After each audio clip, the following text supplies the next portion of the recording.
What's up, everybody? Back at it again here. All right, so I yesterday I got this thing. Now the truck interior is like tan. Okay, I've been lately. I've been trying Ender's filament because this whole time all I've used is Polymaker filament. And so I bought some Ender filament. I saw that it was on Amazon. It was about the same price, so I thought I would give it a try. I don't hate it, but they didn't really have any tan, so I got this beige, and I don't think I like this. I'm gonna go test it with the with the truck first to see kind of how it is. You know what I mean? But yeah, that's it's almost pink, and I would be better off with like this kind of gray or a tan. So I'll work on that. So I don't know. I'll let the kids use this to print their toys or whatever, or I'll just use it and I'll paint it. Can paint it black. I was noticing while I was driving the truck around yesterday that there is a lot of black like accents and stuff like that. So, but here's the concept. Okay, this does fit. So I would be able to just put that in there like that, and then basically, if you haven't watched the other videos, this is number 6. There's 5 more. The first one's pretty much unnecessary, but you can go watch it if you want. But the design totally changed. So the phone will go in here like this. Now this is the big phone case, and it barely fits. Let's see, where's the insert? Now I did test this with my phone, and it does charge. Okay, so here's the insert that I ended up with, and I think it's fine. There's nothing wrong with it, and it does go in there. Now I'm not sure which way is up or down, but it goes in there. I did test this, and here's my phone. See, it just sits in there, and it does charge. And I still could round these, do the fillets on all this stuff. But it'll just kind of sit there and be my center console like that. So it's just like the new trucks, and it'll just charge. So the location for the charger is correct for my phone, and I'll test my wife's here in a minute. Oh, I think it is though. Actually, I didn't test that. So how do we test that? Let's see. So I'll test that, but today what I'm going to do is I'm going to attempt to make the hole for this USB cord to stick out.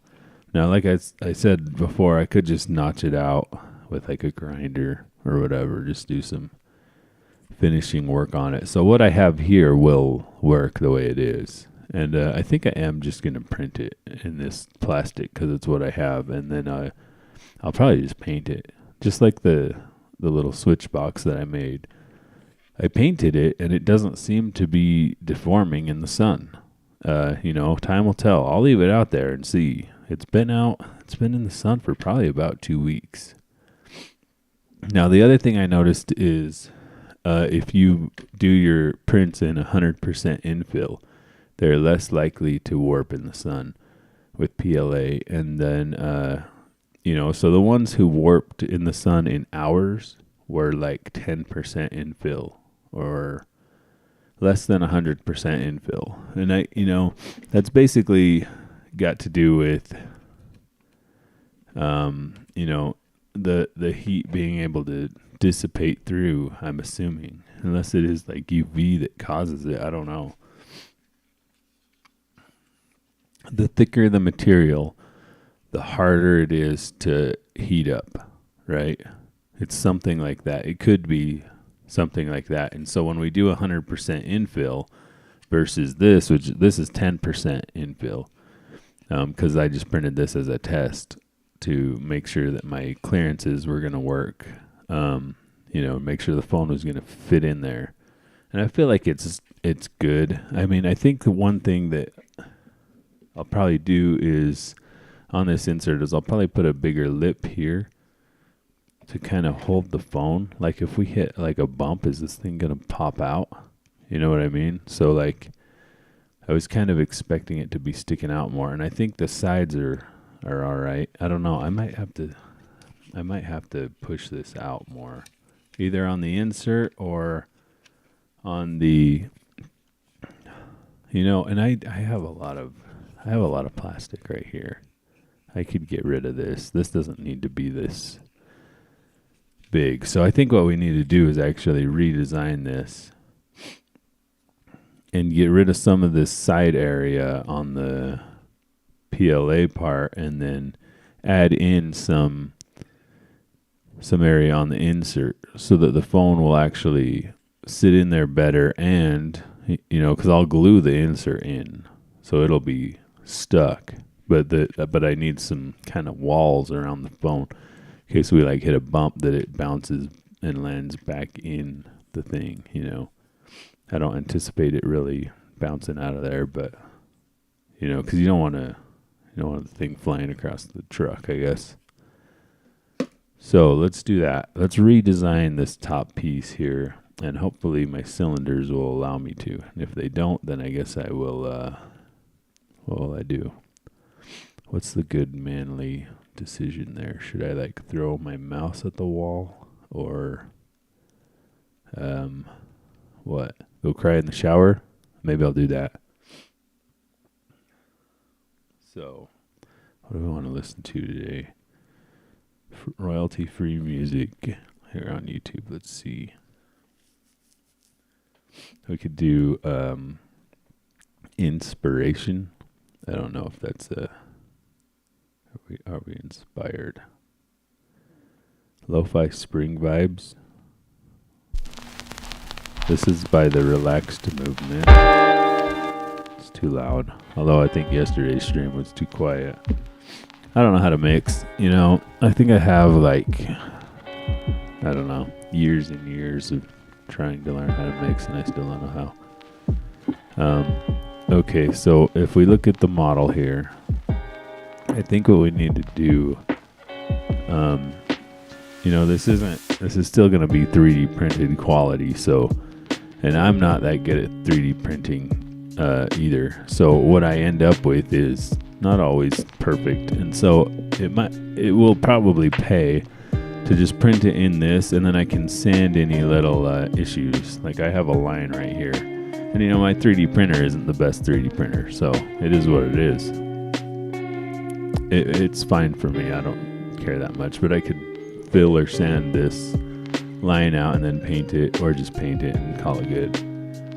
I'm more worried about the function than the look in this whole truck. That's the whole kind of idea of the build, is the function. The look is going to be there, and there's some other things that I need to do, and I might do them on the stream, like finish the mural. Like I've done, I have a vinyl cutter, so I've done, I did a little bit of rust repair on it, and I didn't want to paint it or try to paint match it, so I put this big sticker on. I did paint it first, but it was the wrong color, and then I put this big sticker over it with like a silhouette of like arch, like the delicate arch, and some other things. So I brought this truck back from the dead a couple times, and so I've named it the Phoenix.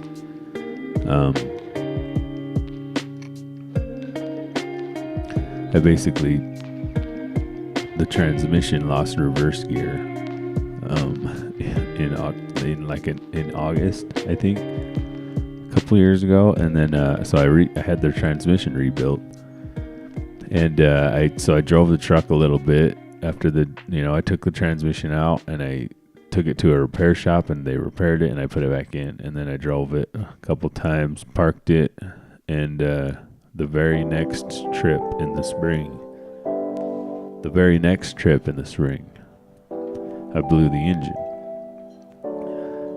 So now I have this sort of, brand newly rebuilt transmission in this truck that I didn't have a lot of money into to begin with. I think at that point I had like $3,600 into it or something like that. It's a 2001 Chevy Suburban, but it's got I think it has the 2500 HD suspension on it. It's got full floating axles, and basically it's just some of the stuff about it. When you go to buy parts, at O'Reilly's, they have to put in the 2500 HD or else you'll get the wrong parts. And so that's why I think it has that. At Napa, it kind of varies between the two to get the right parts. So, because there's been a couple times I had to like fix it. Like I needed a seal for like an axle seal. And so what did I do? I lost some studs at one point, some wheel studs I had to replace.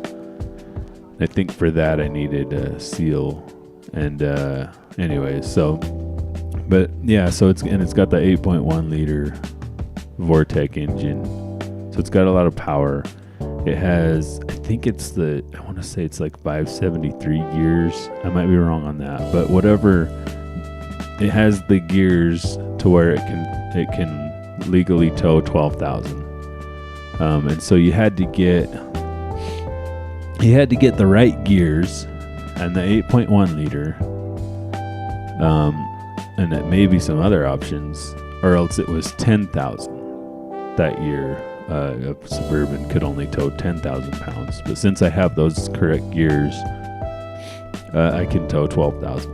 And so, it's kind of like, it was kind of basically spec'd out. It's got everything. It's got obviously power, everything. Has a sunroof. I haven't seen too many Suburbans with a sunroof. The things it doesn't have is, I have an 02 Tahoe, and it has the thermostat controlled air. That's not a big deal, but it does have the rear air and rear heat. Obviously, it's got just basically anything you would need in a camp truck, right? So I towed my trailer with it for a while, but basically I took out, there's like this little center console thing that I took out of it that had like a tape player in it, I think. And, obviously I don't have any tapes. I mean, I don't know. I wasn't around for that. My era was CDs. So I just kind of like took some brackets and just like bolted them to the dash and hung my CB there and my other radio and stuff. And recently, since I rebuilt the engine, I had the engine. I basically bought a rebuilt engine and did an engine swap after the engine blew. And that's been a roller coaster ride. So now I'm in the truck, like, I don't know, somewhere around 15,000 after fluids and everything, replacing the engine and the transmission. And when I first got the truck, it would overheat. Like, it would drive around town fine, but when I go tow my trailer up a hill, it would overheat. And the guy before me put on electric fans. So, it has this nice electric fan system on it, and it seemed like they, when they turn on, they're loud as hell. And, so they're blowing air. I mean, I don't really know. I've never dealt with electric fans before. So, it overheats sometimes. So I'm like thinking, well, maybe the radiator's clogged. Maybe the water pump's bad. So I put a water pump on it. I think that's the first thing I did. And that didn't help. It might have helped a little, but it didn't solve the problem. And it wouldn't overheat all the time. It was like certain conditions, and mainly when you're towing a trailer up a hill. Load up a hill equals overheat. So so that didn't help. So I started going through the radiator and like temping it in different areas. Water pumps are cheap and easy to put on. So for me, so I just did it. It wasn't that big a deal. The radiator, I started. I took a thermometer gun and started going through it, and it was it had cold spots. So it seemed like it diagnosed it as bad. I'll say that. I don't know if it was bad or not, because I put a new radiator in it after I did that, and it helped, but it didn't solve the problem either. I do believe that one helped, though. So it overheated less. The other thing I did in that process was I put in a low temp thermostat. So I think it's, the normal one's like 190. I think I put one in that was 160. And that probably helped too. I don't know. Anyway, so I did all that, and it's still overheating. And then I'm sitting there watching Matt's Off-Road Recovery, and he's talking about how electric fans don't move air. I'm like, well, I got electric fans on that machine. I think this is how it went down. I don't know. I could be wrong. So the dude I bought the truck from gave me the old fan and the old fan shroud. Luckily. So all I had to do was buy a fan clutch and the bolts that hold the thing on the water pump. So I did that, and I put it on, and it never overheated again. I could tow 12,000 up Parley's, which is a steep hill here, and it didn't overheat. Which I did end up taking that trailer up Parley's. So it was good after that for like 2 or 3 years. That was the first sort of Phoenix Rising moment, But then like 3 years later, the transmission went, and then now the engine. So probably what I'll do, and I don't think I'm going to tow I'm kind of going to get rid of my toy hauler. That was the point of the trailer that I just built, kind of. The trailer's going to be like an in-between camping situation while I build out a utility trailer. Because basically, the toy hauler has like cabinets on the walls that kind of get in the way for me. We don't really fill them up with stuff, and we don't need that much storage. What we need is storage for four-wheelers. That's what we need if we want to go four-wheeling, which is the point of the toy hauler. Like, I can't fit four-wheelers all the way up to the walls in there because there's like a counter and an oven. I've never used the oven. It's my opinion that they make these RVs too much like houses and not enough like campers. And they should make them more like campers. Like, you shouldn't really be super comfortable in the thing, because this is what I see. And maybe it's just me. A lot of times I see, and I go out and I'm driving around camp in my four-wheeler, and I see these camps. And I remember, like, growing up when there wasn't campers. When we camped, there was tents. There was, like, people around a campfire. Now you go drive around and you won't see people around a campfire as much. A lot of times what you see is trailers and people in their trailers. So, it's not the same, but whatever. Anyway, so what we do, we would generally, like, me and my dad will generally go in our trailers when it's raining. That's pretty much it. But we just sit out, even if it's cold, and talk around the campfire or non-existent campfire. That's what we did last time. So what I'm trying to do is get my kids out of the trailer. So this thing ended up working pretty well. I mean, they were still the little bathroom trailer I got. They still did spend a lot of time in the truck, but it was pretty much only when it was screen time. And that's all right, because I'd rather them play their screens in their trucks. In the truck, it's less likely to get broken and so forth. But the bed situation worked out exactly how I thought it would. We didn't have any issues, basically no issues with that. Everybody slept pretty well, considering, as well as you might think, sleeping in a truck. But I slept about the same as I do in the toy hauler, believe it or not. The toy hauler has a fairly comfortable new mattress. It's it's new, but to me it's just as comfortable as the cheap foams on a. And what I should say about that is it's not comfortable. It's not like my bed, but I don't think that any space would be. Because every time I've moved anywhere, it's been like that. The first few days are hard to get used to. And then about the fourth day, you finally start getting used to it. So whenever I move, even when I moved back home, like when I moved back into my parents' house one time, you know, it's like the first 4 or 5 days, you got to get used to your space again, you know.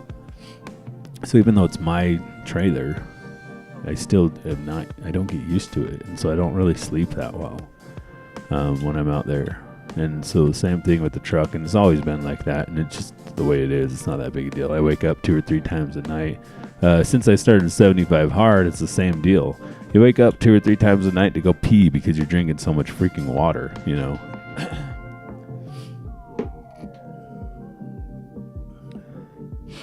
Anyways. So the other thing to note about this whole deal here is that I got this. Like, look at this. Okay. So this is just like a furniture insert. Okay, for that's what you're gonna search. If you want this thing, I gotta get the right mouse here.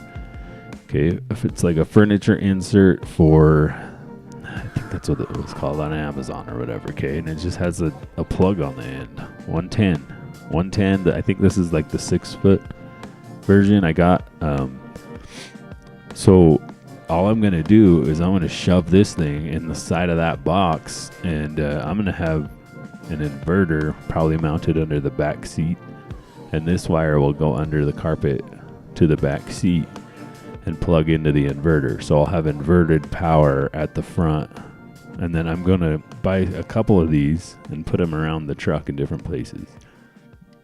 So I'm going to buy 4 more of these. There will be 2 at the back, you know, the back where my bed is on the sides. So when I go to bed at night, all I'll need is my cord to charge my phone in these, right? And the inverter will have lithium, at least 100 amp hours of lithium, and at least 100 watts of solar on the roof. So that thing will just sit there and charge, and I'll have power, inverted power, and USB. So, you know, that's power system to run this in an inverter. It will take forever to kill it. So all we're going to be pretty much doing is charging phones and running the fridge. But the fridge doesn't take that much power. I think we were my dad was kind of calculating it out as we were sitting around the campfire. I was looking at my solar all the time, and we were looking at like 5 days with no sun. That battery would run that fridge. Okay. And the likelihood that you get no sun and want to stay camping for 5 days is basically none. So that's not going to happen, right? We would go home. So we're not living in these rigs, so this isn't a permanent situation. If it was, obviously I would get a lot more solar and a lot more amp hours of battery, but it should be fine. So here's the deal. So the other thing that we can do on this model today is make the hole for this and kind of model this in, I guess.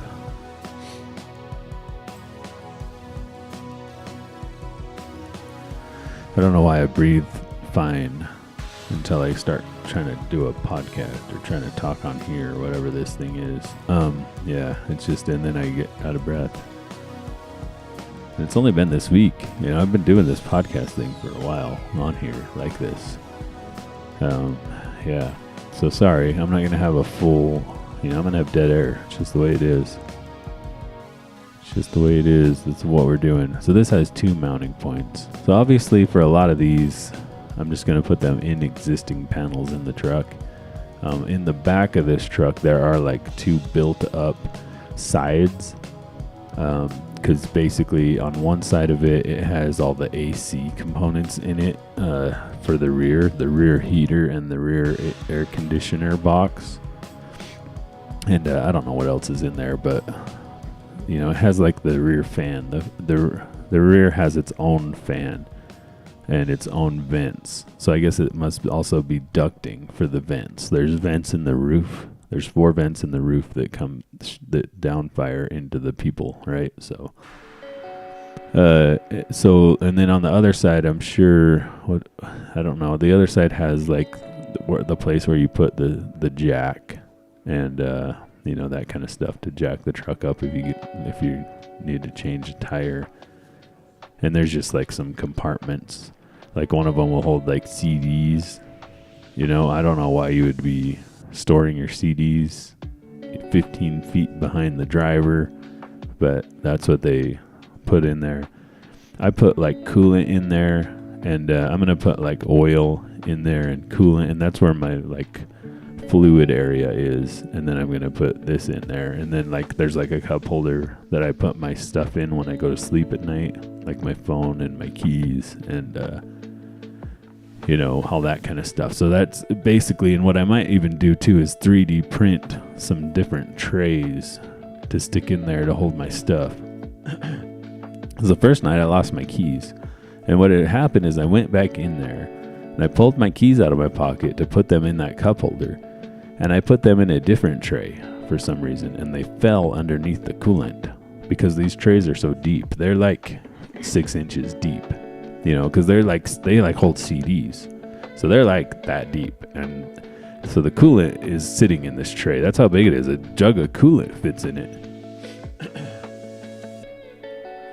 So I lost my keys, so I'm like, and I put the rest of my stuff in the cup holder. I'm like, I don't know where my keys are. I found them the next day, but yeah. So let's adjust this model here.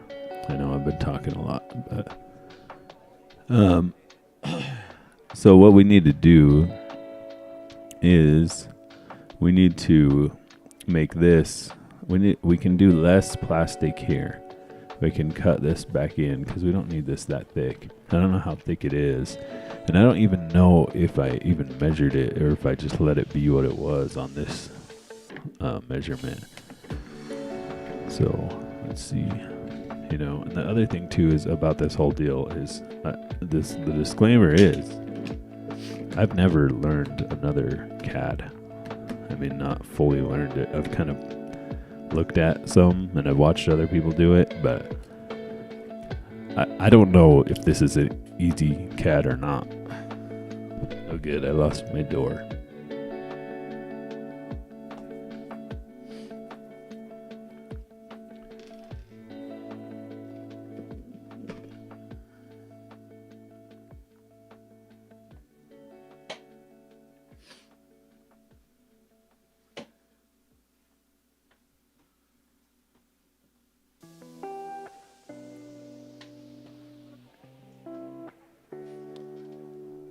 So I got these cheap calipers off of Amazon, right?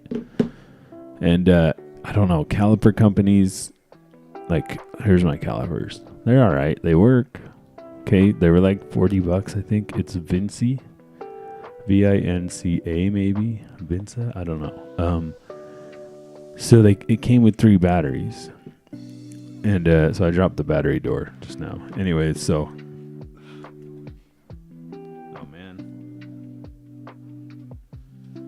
Okay, I dropped it again. Anyway, so the batteries just sit there and go dead in the thing. Like, why does it need to draw? Why does everything have to have a computer?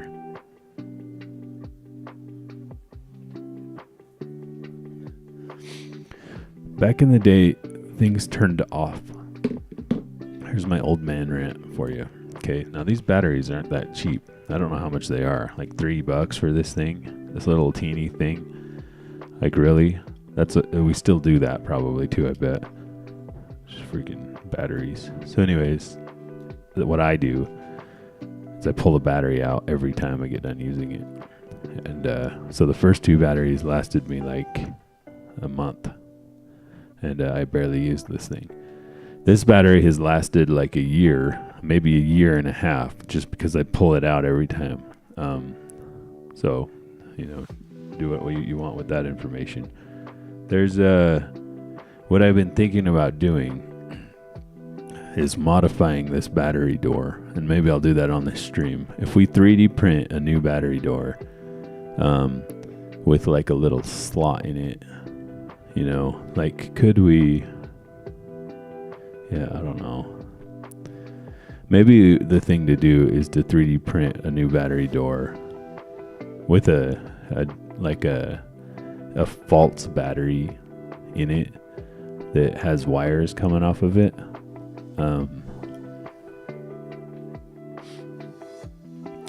Yeah, this is I'm thinking about this as I go. Okay, so we print a new battery door. We glue some metal to it, or screw some metal to it like this. Okay, that looks like a battery and acts like a battery. Okay, so like that, right? And then we put that in it and attach it somehow. Like we could attach it to this thing somehow. And then we put our own switch on it. You know what I mean? Like, or I guess just buy new calipers. I don't know. If I could somehow put my own actual turn off switch that actually kills the power, like that would be good. Maybe I'll do that. Because we could 3D print a plastic housing for a switch and wire in some piece of metal that's the same size as the battery. 2 pieces of metal that's the same size as the battery, so it goes into the battery spot. And then our new 3D printed part will hold the new battery, you know. And we could even like turn it into like a AAA battery powered thing. Because that's the other thing is like, why can't we put a AAA battery in it? Why do we need to use watch batteries for things that are big enough to hold a AAA battery? You know what I mean? Designers, help people out. You know, like, is this right? Did you design this right? I don't know, it's China. It's like, this is the way stuff is done now. It's just annoying or whatever. Okay, so what was I doing before I ranted? What is the millimeters here is 15.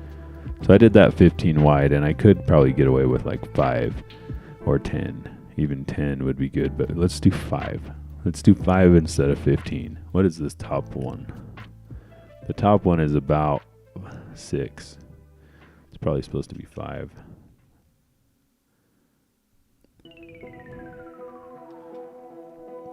So the top one's 6 and the bottom one's 3. So let's try for 5. We will aim at 5. Okay. It's just what I want to be doing at 5:30 in the morning is CADing up. Think I've had enough CAD this week building this thing. Okay, so what are we doing here? We need this one, right? And then we need to find the machine. So let's delete this fillet because that's going to get screwed up. Hopefully this cylinder will last. What is this sketch? Is this something that I tried to do and failed at, or... Oh yeah, it's that thing. Let's delete that sketch because we don't need it. Anyways, I hope everybody's enjoying this. I mean, okay, we don't need that one, so it's the pocket that we need. It's one of these pockets. It's not that pocket. So it's this pocket. It's 83. Okay, so that goes across there like that, and then it pockets out.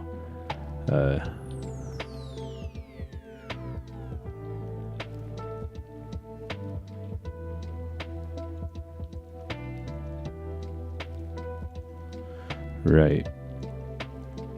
I'm like, where did my cylinder go? That's why. Like, where's my hole? Because it wasn't. Okay, so all I need to do though is change the pocket size. So if I need to add 10 millimeters on each side, then I should be able to do 103, right? And of course we crash out because of the cylinder. And I can't even trick it. Okay, sorry cylinder, you gotta go. See, I thought that might happen. Well, actually, though, look at how it's coming off the end. Let's go Control Z to bring that broken cylinder back. And let's change the attachment here and see if that does anything for our broken cylinder. Because now, basically, we need to move this over. And I believe, wasn't it 113.23? If we subtract 5 off of that, we get 108 minus 108.23. Okay, and that brings it back in, and it fixes the cylinder. So, you know, just pushing that thing off the side was the issue. Now, the thing is look at the cylinder. It is now exposed. There's nothing holding it in, right? But remember, we're going to glue the insert in, so that should be fine. And in actuality, this might actually solve another problem, because what we can do now is we could actually put a strap on the back to hold that cylinder in, right? Or to hold our little charger guy in. We know with this model that I printed that, well, actually we don't know, because I didn't let it finish printing. But I'm pretty sure it would have printed up enough to hold this thing in. So I think what we should do here is we should try to pocket out a hole for the cord so that I don't have to mess with it later. Might as well. This thing is going to take like 2 weeks to print. So we might as well make a little area for the cord, and now that we don't have anything on the top holding this disc in, let's put something on the back to hold it in. And so basically all I will do when I build this is I'll put this in, put the cord in, and glue the insert in. And it will stay together. Okay, so let's do this then. So how are we going to accomplish that? So we need a new pocket, because we cannot extend the cylinder. We need a new pocket to make a little cord hole, which, if we do it about 13 wide, and we just go through the whole thing. 13 wide, and how big?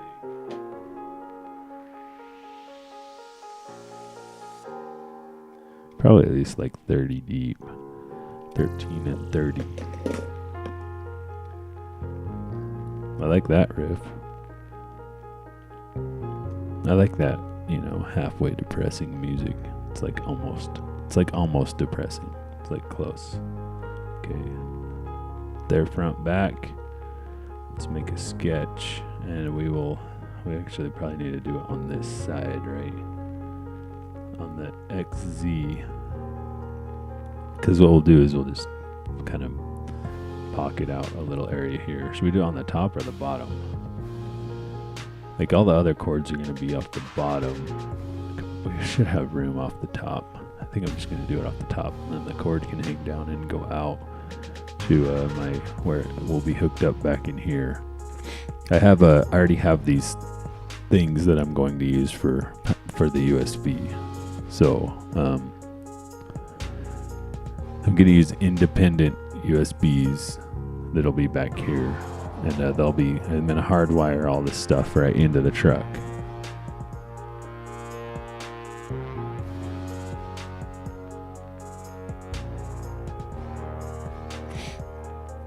My brother needs a number.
All right.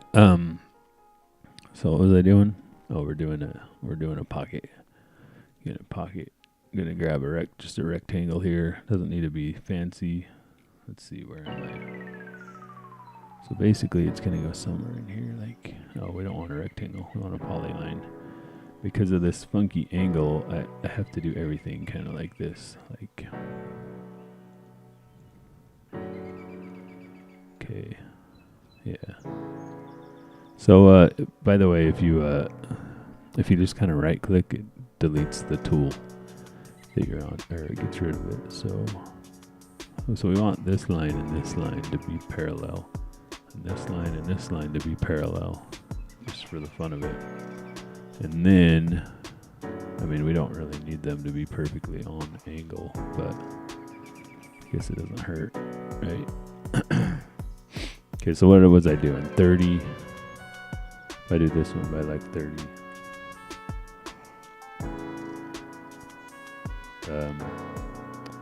Okay, why did we do that?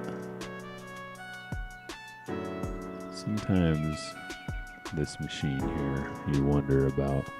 If I make this one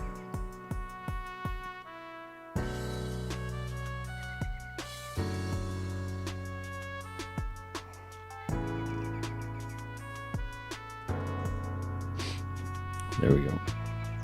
I don't know why it did that earlier thing that it did. Okay, so the biggest thing here is that we need this to kind of be in line with that, and it's hard to see that. See what I mean? Like to make sure. So we might have to adjust. I don't know. Let's go from here to here at a distance. We'll just start with 10. We'll say from here to here at a distance of 30, and that sort of matches. So if we adjust this, see that? It kind of controls our angle. See that? To get that's pretty close. So that's gonna sort of stay at that angle, which should be fine as long as we go through the material, right? So we can even pull this down here. Something like that. We could make this a little longer just to make sure. Well, yeah, I think that should be good there. So let's make this, let's angle these out to whatever, like the 90 degrees there, and you know, maybe angle this out at 90. Okay, that's too many constraints there, because we're parallel. So all we should have to do now is our up and down, right?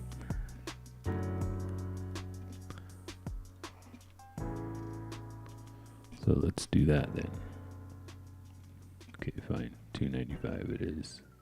Okay, let's pocket that and see what happens. So the first thing that we are going to need to do is change the attachment, because we only want to go through some of this, not all of it.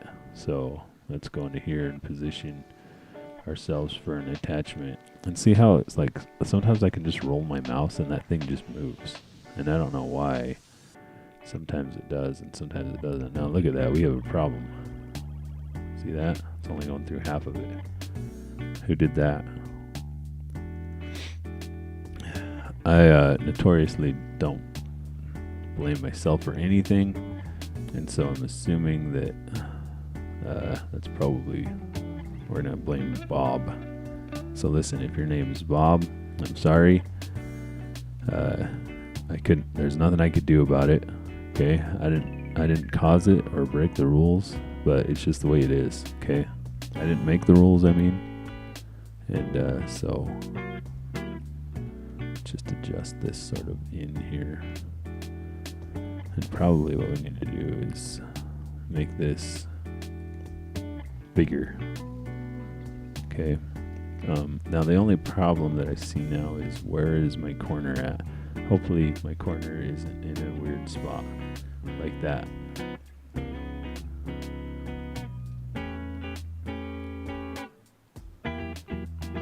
Okay, let's pocket it and see what happens. So I don't know exactly where I want this, and I'm not even sure it really matters. All this is going to be covered up. Just will my cord pop out of there? That's all we need, really. So if we make it a little bigger, it'll be less plastic to print, and we'll definitely nail it, right? So let's do that. So let's pocket that, reverse it, because I wanted it to go the other way. And we needed like 13, so let's do like 25 or more.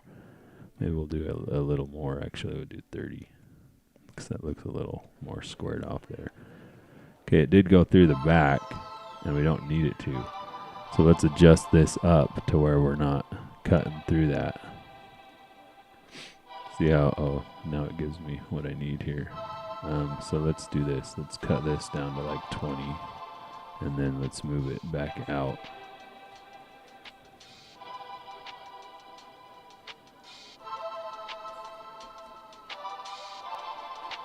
See, so we don't need it to go through this part here. That might do what we need. Let's see. It's just like barely through there with a little teeny line. But I believe that will work. So basically the cord will just go through there and then come down. I think that'll be all right. So let's put a new additive underneath here going sideways to kind of hold this whole thing in a little bit, I think. So we just want something there. So let's do a new sketch.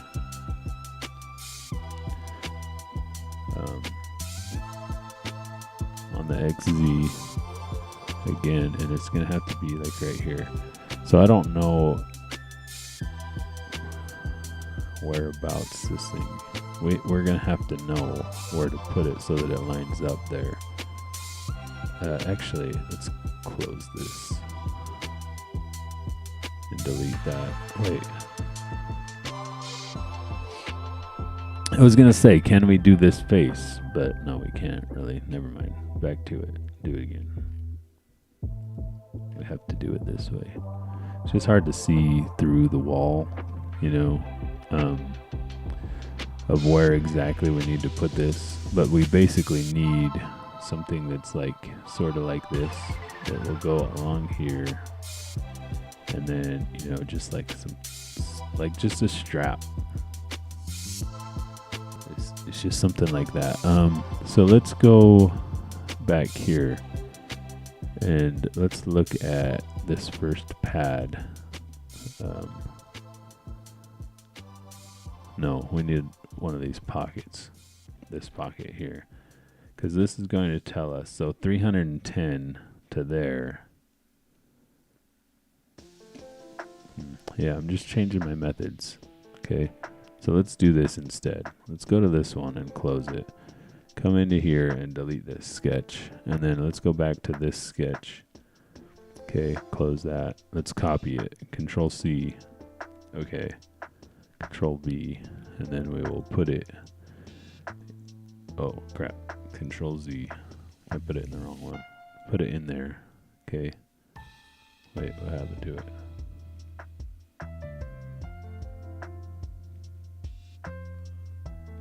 I think I put it in the wrong one again. See, it moves. There we go. It moves and kept dropping in the wrong one.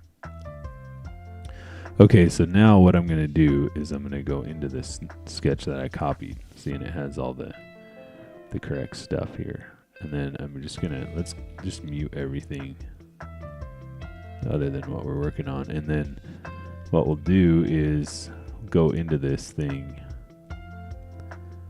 and rotate around here, and we'll just adjust to what we need because it's already in the right spot, right? So instead of moving this, and then we'll just turn it into a kind of an additive. So let's just delete some of these constraints and we will remake them. Okay, so this one, delete that one. We can leave this one and we can delete this one. Wait, no, we can't leave this one either. Yeah, we can. This is what we'll do. We'll just get a polyline here, and we'll just start on here, about where we want it. We just want like a little thing like this, right? But this line is already where it's supposed to be. So now what we'll do, now we can delete this sketch, or this and this, and we can come up here and grab this like trim edge, and it will just click on this line, so see it kept that line there, which is the one that we need. Delete that line, and that line. Okay, so now we'll just keep this angle. Okay, we'll call it that. Well, Like if I make that a 90, will it mess up my angle? Yeah. I don't know how to, oh, I know how to do this. Let's put from this dot, of course it won't let me. See, like sometimes you have to be on the right side, and of course it's the side that is in the way of. So we'll just grab that dot and go to here and do a length.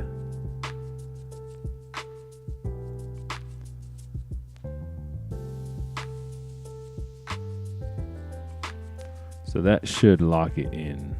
Oh no, it didn't.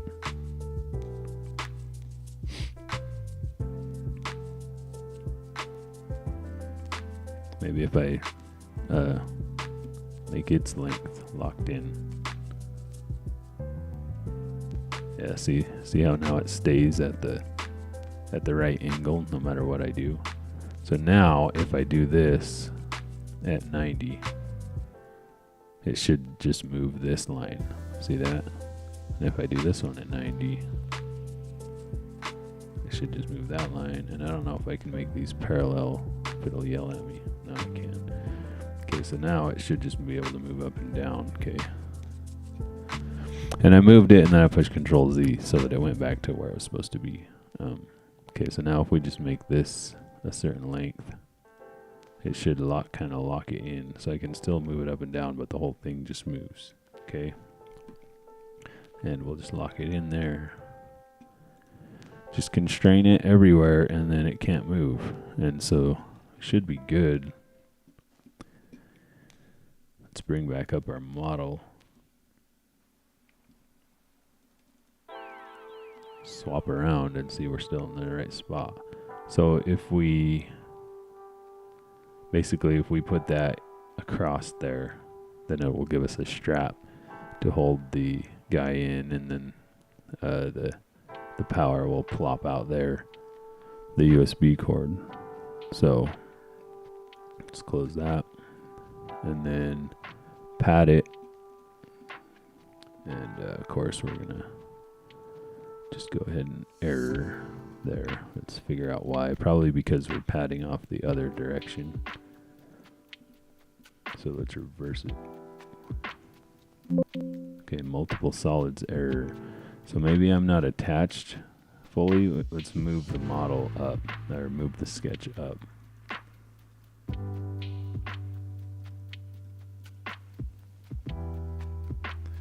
So let's make this one like 52. See that? Now I'm going in. Let's make this one 71. So it's definitely attached. It might be at the wrong angle now, right? So let's move this one more. Okay, that's too much. So there's probably a better way to do this too. It's pretty close, and I think we're attached. The other thing we could do is move it in, because it might not be, I don't know where its attachment point is. See, oh, we're on the 2.3. So maybe this needs to be 113.22. Let's try that and see what happens here. On our pad. Okay, so now we can pad. So it wasn't attached correctly. So I think that should be fine. So let's go across the thing. We don't need to do the full 113. So we could do, we do want to get to the other side though. Let's see what 100 gives us. Let's go a little more. Okay. So, and I mean, it goes through the other wall, but not all the way through. See that? So we are attached there on the other wall, which is good. This will add some amount of strength too, probably. Not that we need it, but that's good. So now what we'll be able to do here is just put the insert over this. So we'll put our charging disc inside it and then the insert over it. And this is a UTech charging disc. Just Amazon. I don't know if it's it says 5 volt input, 5 volt 2 amps, or 9 volt 2 amps. It looks like. That's interesting because it's USB. So are there 9-volt USBs? Why would that be a thing? I don't know.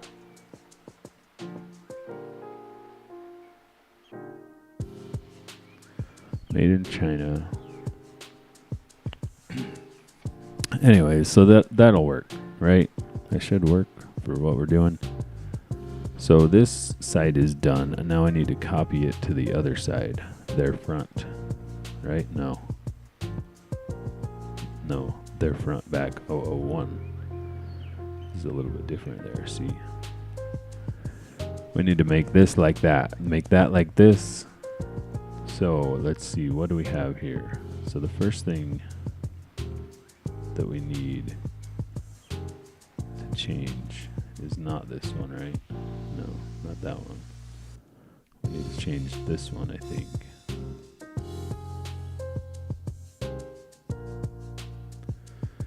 Which I think the main thing we need to change on this is the pad.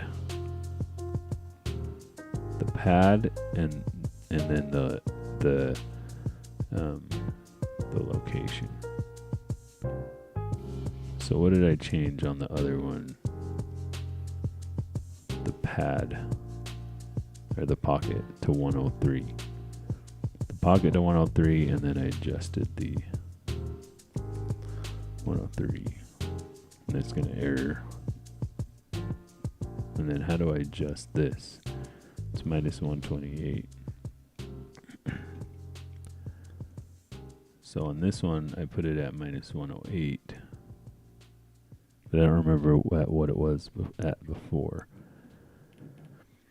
So let's see. So I added 20 millimeters to the thing, and depending on what side it's going to. So I think I need to go minus. Oh, let's try this and see what happens. No.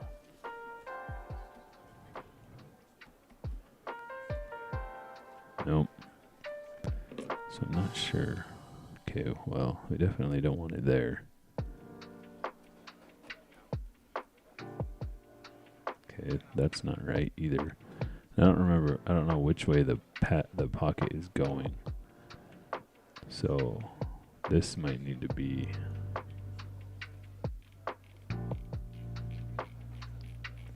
I think it'll either be over in here somewhere.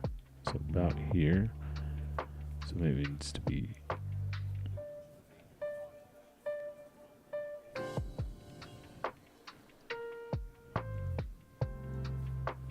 no, it still doesn't work there.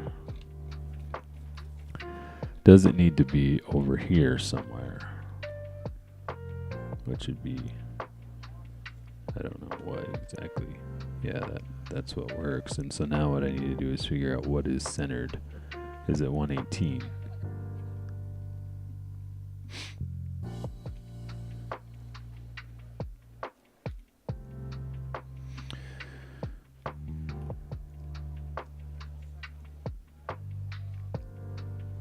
I mean, it looks pretty centered. Won't really know until I print it or if I measure it, but I'm not gonna. Okay, so there we go. So done. So now what do I need to do? I need to copy these new parts in, right? And then we need to redesign the insert. So let's do that. So if we come up here to past the cylinder, we have this one. Okay. Control C.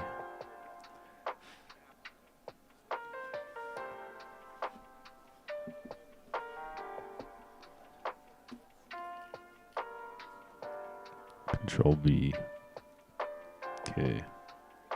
Then we just drop it into their front back. There.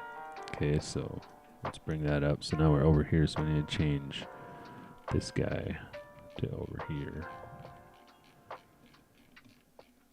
Somewheres. And this isn't like super critical, you know, this is all gonna get hidden. So where it is, as long as it works, is all we really care about. Okay, let's pocket that, and I don't remember what I did. Did I do 30? Okay, reverse it. Okay, That's good enough. Okay, let's open their front back again. We got that one. Now let's get this pad here. Get the pad action. Control C. Okay. Control V. There we go. Drop it into their front back 001. Delete the attachment. And then we have this. Let's get that going here. Now let's move it. Let's attach it here. Actually, I think on this one, all we need to do, let's see, 113.22. I think all we need to do is just make this 23. Let's attempt it. And then if we pad it to 1110, I think is what I did. Okay, it's going that direction. So we need to reverse that pad. Reversed.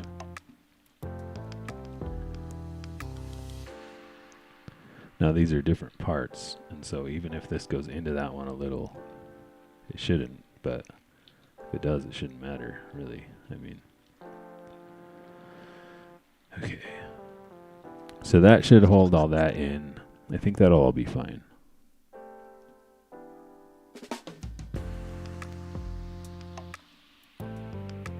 We're jamming now.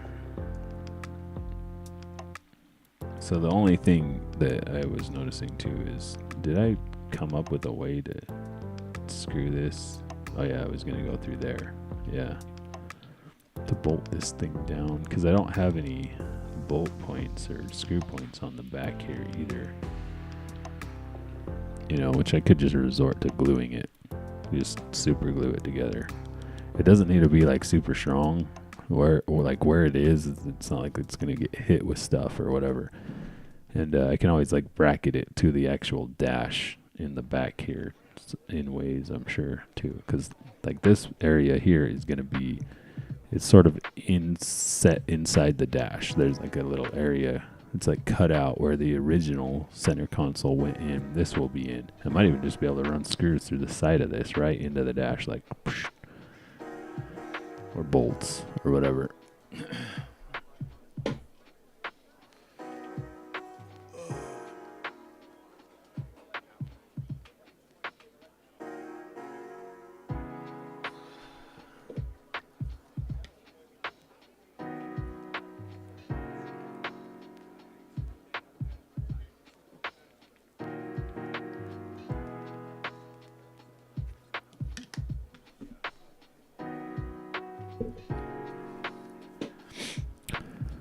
All right. There we go. Okay, so now what? The insert. Okay, we need to delete this fillet. We can bring it back, and I don't even know. Let's see, where was that fillet? Let's look on the model here. I think it was the top and the bottom. Not even 100% sure I need that. I don't need it on the top, for sure. I just need to leave it. I mean, it makes it a little nicer. I think it would be better to put a fillet in this other area anyways. Yeah. So what I could do with this is, first of all, it could be a little taller because it's a little loose. That really doesn't matter because I'm going to glue it in anyways. And so we'll just glue in and it'll have these little gaps, but maybe these gaps, I don't want them to like collect dirt over time. So if I make it 1 millimeter longer, that would be all right.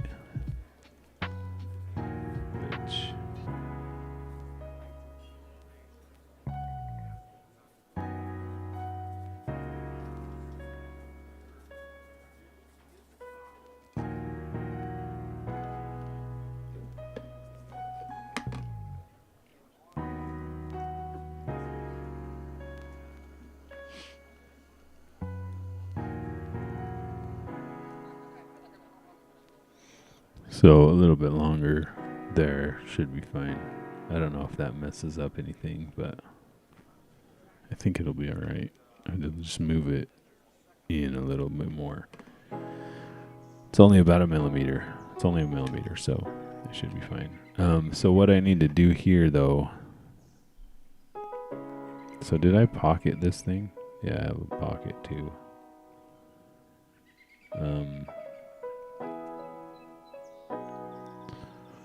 So I think I need to make this pad wider and then leave the pocket where it is. That's what I need to do. And then what that's going to do is it's going to make this wider and the pocket will stay the same inside.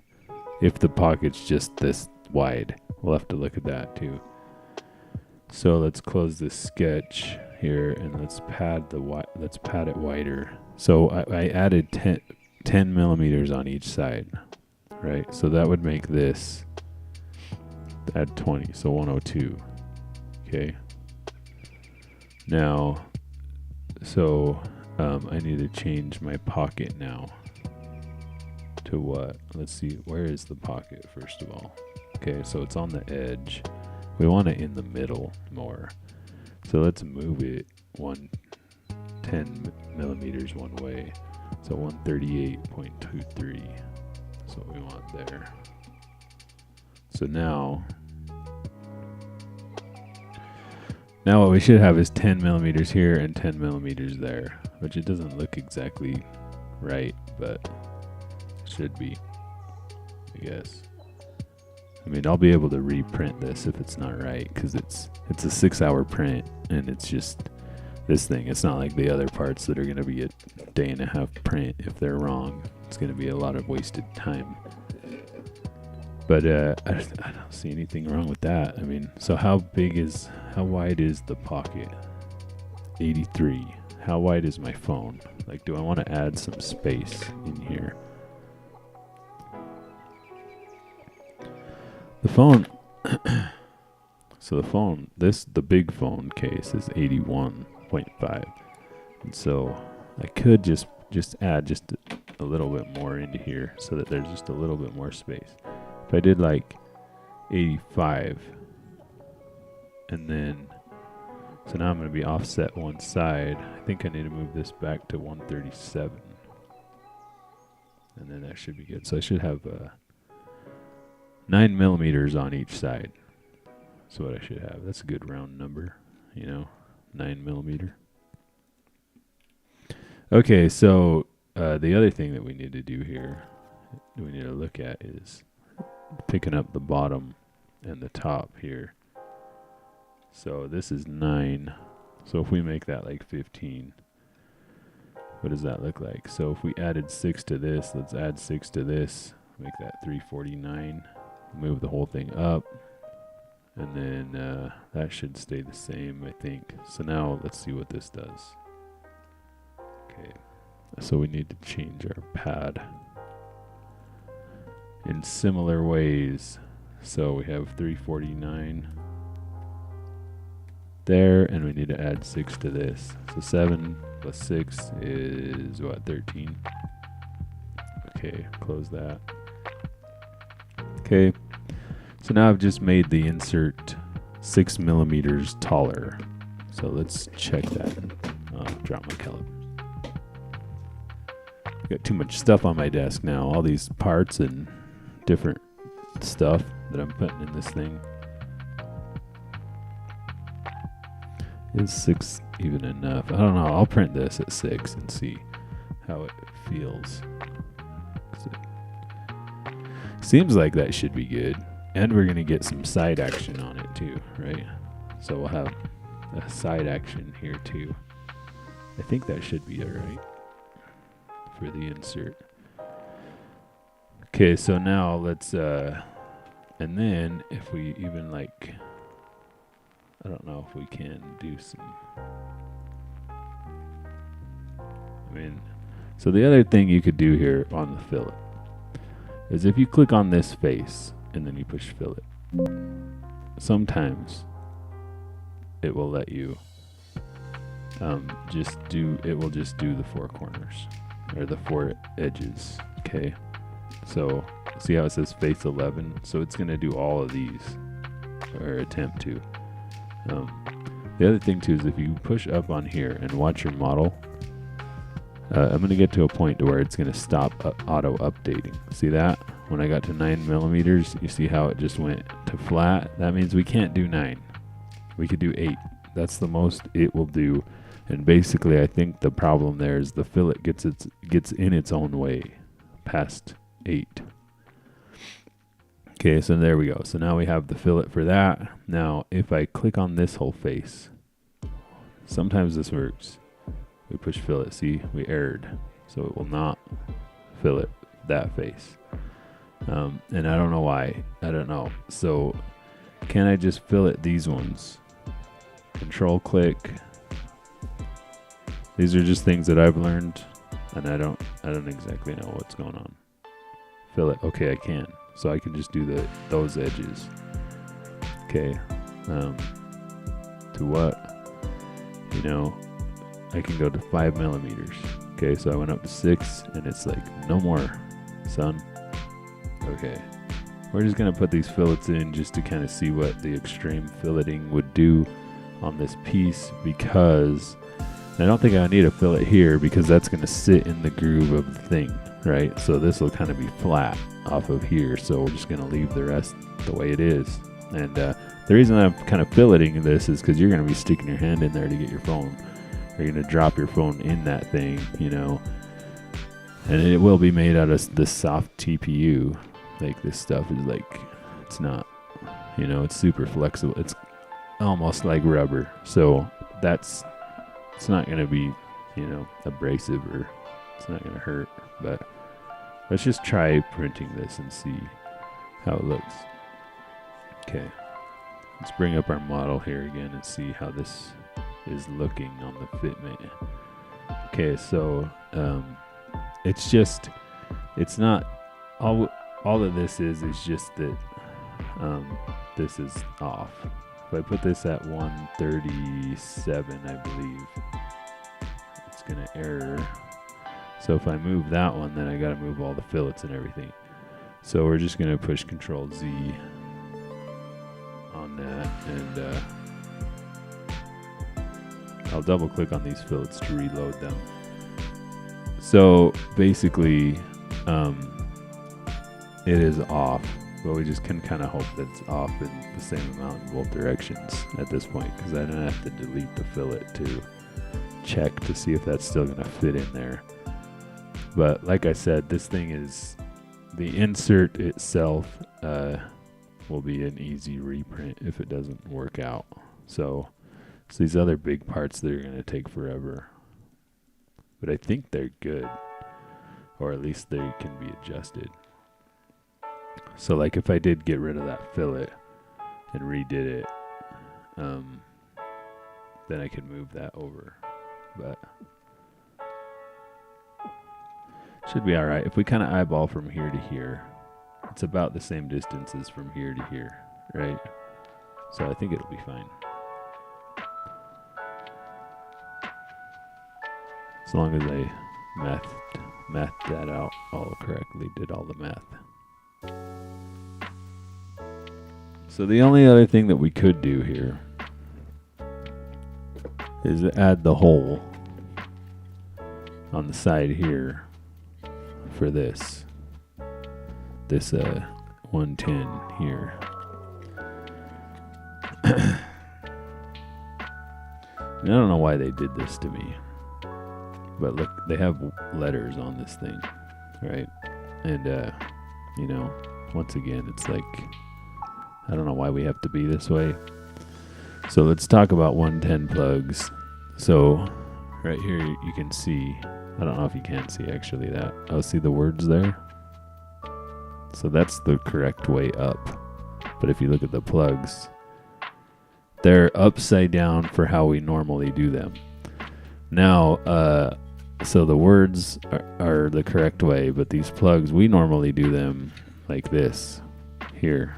Now, I was watching a YouTube video, it was AVE, and he was talking about this, and he's like, I think originally they were designed to be this way, because if you drop like a piece of metal, let's say that there was something plugged into here and it was just kind of hanging out a little bit, and you drop some sort of piece of metal or something on it, okay, what it would do is it would fall on the ground plug, and it might roll over and touch the live, right? Or roll over this way and touch the live, and short that circuit, and it would go to ground, right? And if you were like touching the thing while you did it, like you might get shocked or whatever. So if it's this way, it doesn't go to ground. It lands and goes on the neutral or the live, right? The thing is, a lot of times the neutral is connected to ground, but that's just what he was talking about. So I don't know, but it's neutral, so it's got power going back and forth through it. Maybe it goes to ground. What if it's wired wrong? What if there's some other wiring that I don't know about? Like, that dude seems to be pretty smart, so I don't know. But anyway, so they have these in there kind of upside down based on where their words are. And so, there's no reason I couldn't take this apart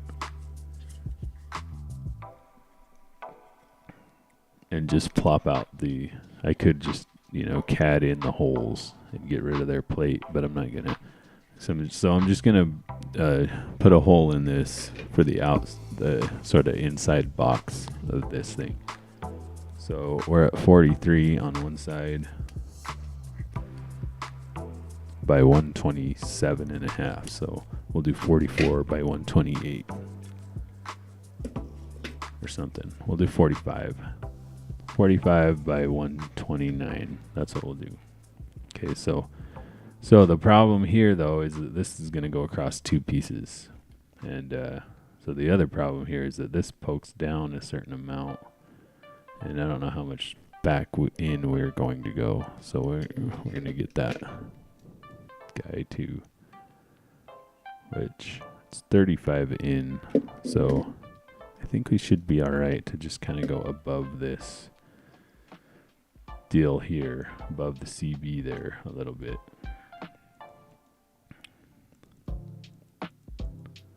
Okay, so we need to be on this side. So we need this one, which looks like, so we'll be right B and right 1, or right B1, right B2. Let's go ahead and mute all this stuff here. And then, so I already figured out my measurements. So let's do the side to side measurement first. So what we'll do is we'll put a pocket on this thing. So we need to go 128, which half of that, it would be 64. So we're going to go 64 into this and 64 into that. So let's start a new sketch on the right B. And where's my...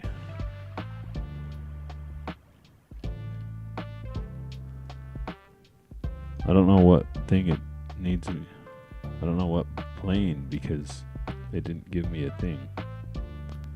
Why didn't it give me a thing? There we go. We want to put it on the XZ. Okay, let's put the CB back in just so that we can kind of relate where we want it. I think we want it like right here. So let's grab a rectangle here. And basically, this length will just be whatever. Actually, it doesn't even matter what that is, really. We'll just say 40. It doesn't need to be. This length will be the height of the thing, which I forgot that measurement too. Is it 45? Yeah, so it's 43. So let's do 45. Give us some slop a little bit there. Yeah. Let's do 46. Give us some room. Okay, so now, and then the length. So we just need to kind of locate this in space here. So we'll do 63. And then locate it this way. Surely doesn't matter. Just gonna be pocketing through this stuff. Okay, so close. And then we're gonna change the attachment point to be whatever is right in the middle of these two, and I don't know what that is. So the reason we're going to do that is because we're just going to do one way and pocket it and then we'll just copy it and just do it the other way, 64 in to get our length. So we need to figure out what that is. So what is this one at? 92.5. That's what we need. Okay. Should put us right where we want it. So, because we did the same method on the other ones. So let's pocket that to 64. And then we need to reverse this one because it's pocketing the other way. So see how it appeared there. So now all we need to do is take that exact sketch, Control C, okay, and then Control V, and then drop it into the other one, the other right panel there, and then we will pocket it out. Okay, so we're gonna have to move it. Oh no, we need to make this active, that's why. Okay, so that one is 64. So it gives us a 128 millimeter hole. You know, and I was just gonna cut this out after, but I have more patience today, and so we'll keep working, and you know, whatever. Because I was out of patience the other day when I was doing this. You know, this stuff isn't easy. It's like this is couple of years of me working on this program to get to this point, and I'm not even good because this thing is blocky. I mean, I guess there is some argument to be had about how well I was to design with anyways to begin with, but you know, and we could move that up to, like, do we like it? The only question is do I have 30 millimeters right here to poke that block into? Maybe I will move it up. If we move it up, might as well right now if we're going to. Okay, so go into this sketch here. No, and the only thing I need to change, I think, is this one. Let's move it up to 73. So now we should have one hole higher. It's better. We could go up more. Let's go up to 80.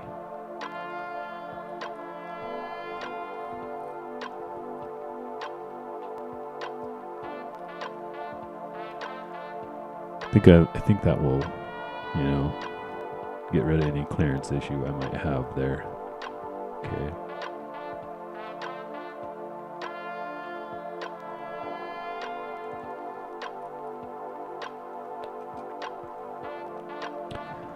Okay, I think that's good there. So we got CB out the front. We'll probably end up putting the other radio in here somewhere or just on the back. Just might even just like mount it right to these on the back. 110 power and USB out the side. Hub USB right here and 4 switches. 2 phone holders. CB over here. So now it's just like 2 weeks of 3D printing and assembly, and we're good.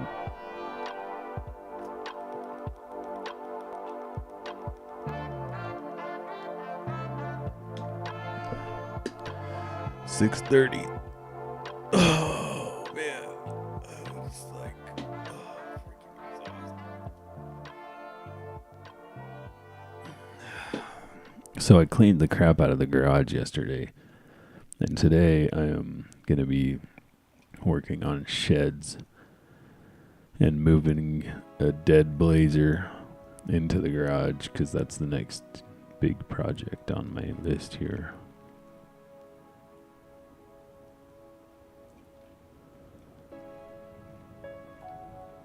See, we still have some gap there. So, anyways, so that's what I'm doing today. So the garage is clean enough that you can fit 2 cars in it right now.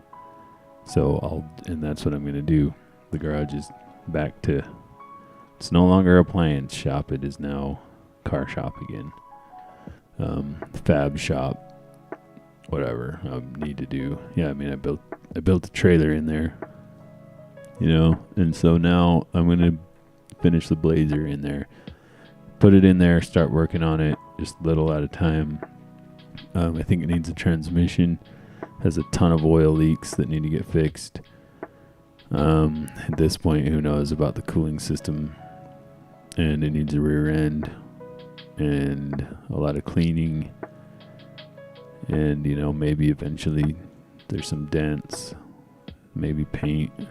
I don't know how far we'll go into it, but I'm just gonna try to get it to be my next sort of third car, right? 'Cause the Prius is about to die probably.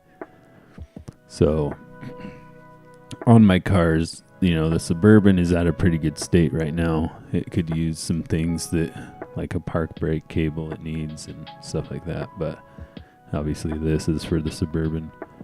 But it's supposed to be kind of the camping truck / third vehicle. It's not really supposed to be the daily driver. And I'll probably end up daily driving it anyways, because I'm not going to daily drive the Blazer. Probably drive it like once a week or something once I get it going. So, and then the Tahoe just needs AC and tires. It has a Freon leak somewhere. I just need to find it and fix it, and then tires. So that should be good for a while. It's running good. You know, it needs a fuel pump too at some point, because the thing gets weak on long trips. So I might do that too. And it's probably just like the Suburban's fuel pump, and that thing took me like, once I got to know the situation, it's like 45 minutes, an hour maybe. I mean, that tank comes out so easy. There's just, and everything that's attached to the tank except for a breather tube, which you do have to take off before you drop it, and that's easy to take off. You can just actually squeeze it and pull it off, and it's near the front of the tank. But everything else drops down with the tank, and the way that they designed it, it sort of catches the frame on one side with like kind of like a U, and so the whole thing just kind of like drops down on the front, and then you can undo it, which isn't easy, but it never is with those things. And then you can just pull your pump out. I was actually going to put my own hole in the floor, because I've put so much work and money into this truck that it's going to be with me for a long time. You know, I mean, look at this. I think I've spent 8 or 9 hours on this, and I haven't even printed it yet. But just to CAD all this together, and what this is going to give me, you know. If I need to add switches to this, I have room. I could put some more on the sides here, which I might. You never know. But all that would be reprinting these parts, this part and that part, I guess. And with different holes or whatever. Then I could just put it into the existing rest of this. But yeah, so the Blazer's next. Kind of, I need to get my yard cleaned up, and then also the toy hauler needs some things. Get that kind of up to a certain standard, and then I'll sell it. And then I'll buy a utility trailer and start building it. So yeah, I guess that's it for today's stream. I guess I'm gonna go goof off. I don't know. Maybe I'll play video games and start this stream right back up again with that. But so yeah, I mean, if this helped, I hope this helped in some way. You know, Freecad, it's not something to really hate on. Like, you don't have to really worry about it. All you need to do is start watching videos like this and just copy them. If you just go step by step with everything that I did on this whole series, you're going to learn this program super quick. It's not that hard. It's just that initial break into it. Like I said, I don't know about how other CADs are. I don't know if they're easy or hard. I might do another session tomorrow about putting lettering in. You know, like, because I've done this a little bit, we can put some words in and maybe some images into this. Like, if we could put like some phoenixes right into this. I don't know if there's enough room to print an image of a phoenix inlaid into this. You know, there probably is somewhere. Like, we could put a phoenix here and maybe like a Chevy sign over here, right? I've done the words. but I haven't done the images. But maybe I'll do that, or maybe like right here we could put a phoenix right in here, right? Just to keep with the theme. Actually, what I'm going to do is I'm going to end this stream and I'm going to start a new one. Well, yeah, I don't know. Maybe I'll go play video games. I don't know, but yeah, so lots of work to do still. On the back here, I'll just make a thing. I'm not going to 3D print another square. I'll just put some strapping from here to here, some metal strapping or something. Yeah, and then I'll probably just mount the other radio back here. That's probably what I'll do. Doesn't need to be, it's going to be back behind where you can't see, so. But there it is. So yeah, don't be afraid of it. You know, don't be afraid of anything. Just dive in. Dive in, watch a tutorial. Just play with it. Realize that you're going to get the error message a lot. You might be able to find your way around it. Sometimes you can. Sometimes you just need to back up, start over, and go forward again. You know, there is other tutorials out there about how to make these colors, how to make this red and this blue so that you can easily see it. I don't remember how to do it. It's in the prefences somewhere. The first tutorial I watched, he did it and he set this up this way. I downloaded this on my other computer here, and it's not set up this way, and it's super annoying. So figure out how to set it up this way. Get your background blue and the parts red, and that might help you too. And I don't know what else. If you want me to do something else, let me know. You know, comment below, even if it's like 10 years later. You never know. I might still be doing this stuff. I sometimes quit. A lot of times I will quit uploading content, you know, because like I'm just trying things, basically. And sometimes I'll quit uploading content of things, but I'm probably still doing it in the background. I'm just not filming it or putting it on the internet. So there's a good chance that I'm still going to be using this program 5 years from now when you might be watching this. And I don't even know if this will be useful then, because this program will probably be updated to a different state, you know. But either way, let me know. If I can help, I'll try to help. But yeah, I guess that's it for now. Thanks for watching. Wait, I have a question. Oh, this goes like this. Yeah, I'm gonna try to test this thing out to make sure that it's actually in the right spot this way, but I won't do that on here. All right, well, I'm ending it. Bye.